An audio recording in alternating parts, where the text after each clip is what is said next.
चुड़ैल से शादी करने को उतारू। यह एक सत्य और आंखों देखी घटना है।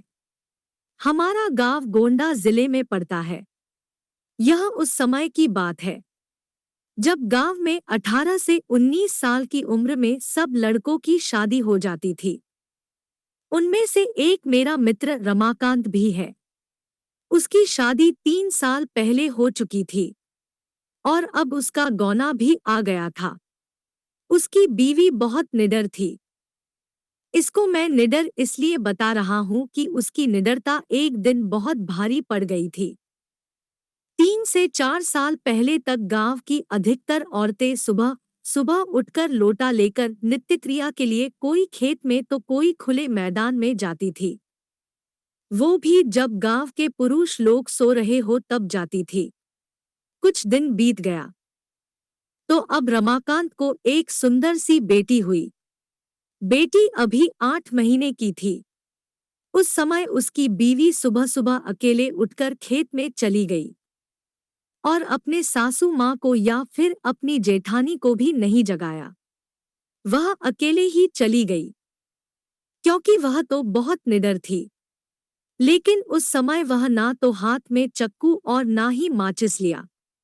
जिस घर को बच्चा पैदा होता है उसके 1 साल तक उस घर की औरत को बाहर अकेले नहीं भेजा जाता, वह भी सुबह सुबह बिना किसी को साथ लिए, क्योंकि उस औरत पे भूत प्रेत इन लोगों का साया जल्दी पड़ता है।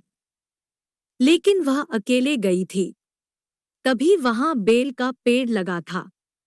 उस पर एक चुड़ैल घूम रही थी जो इसके साथ नहीं आना चाहती थी, लेकिन फिर भी वह आ गई। जब रमाकांत की औरत खेत से आई तो लौटा फेंककर पलंग पर बैठकर गाना गाने लगी।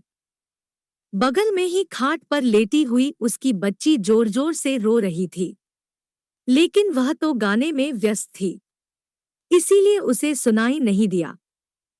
इतना देखकर रमाकांत चिल्लाने लगा कि बेटी को उठाओ, क्या तुम्हें सुनाई नहीं दे रहा है कि वह रो रही है? फिर भी बीवी ने जवाब नहीं दिया।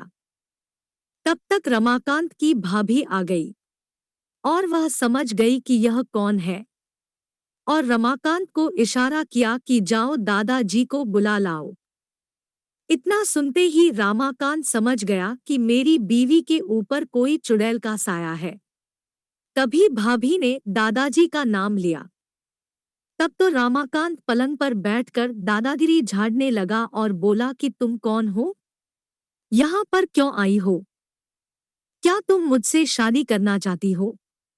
तब तक गांव की कुछ औरतें और कुछ पुरुष मजा लेने के लिए इकट्ठा हो गए। चुड़ैल ने कहा कि मुझमें तुम्हें क्यों दिलचस्पी हो रही है? क्यों मुझसे शादी करने के लिए आतुर हो?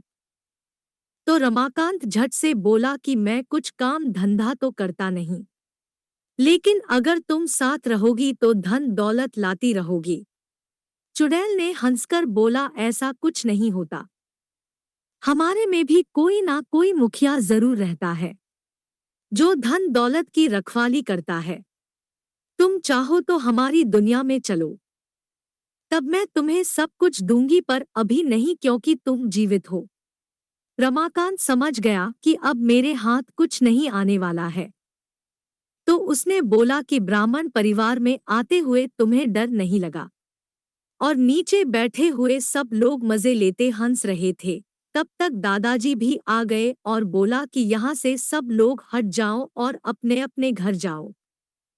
इतने में रमाकांत की बीवी भी पलंग से नीचे उतरकर सिर पर पल्लू डाल दिया और चुड़ैल भी चली गई। तब रमाकांत मन ही मन बड़बड़ाने लगा कि इनको भी अभी आना था। अगर थोड़ी देर बाद आते तो क्या पता मैं भी मालामाल हो जाता। बेचारा रमाकांत बहुत दुखी हो गया। तो दोस्तों, ये थी हमारी आज की कहानी। आपको पसंद आई हो तो कमेंट करके हमें जरूर बताएं। वीडियो को लाइक कर दीजिए और इसी तरह की कहानियां देखने के लिए चैनल को सब्सक्राइब करके घंटी को दबाकर ऑल पर सेट कर लीजिए, ताकि आने वाली वीडियो का नोटिफिकेशन आपके पास तुरंत पहुंचे।